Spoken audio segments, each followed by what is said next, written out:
وہ اب نئے قانون کی خوشی میں آج وہ لسی پی رہے ہیں، ڈکار لی اور مونچھوں کو دبا کر ان کو چوستے. اب کراہت کی بات ہے لیکن تھا کہ مونچھوں کو یعنی بالوں کو منہ میں ڈال کے چوسنا.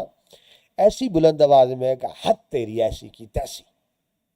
اب وہ ذہن میں انگریزوں کو کہہ رہا ہے کہ دیکھو نیا قانون آگے، تیری ایسی کی تیسی، مطلب اب ہم دیکھیں گے، تم نے ہم پہ بڑا روب ڈالا، بڑا ذلیل و خوار کیا، اب ہم دیکھیں گے نیا قانون آنے کے بعد، مطلب اب تمہیں ہم اچھی طرح سے پوچھ لیں گے، یہ مطلب ہے.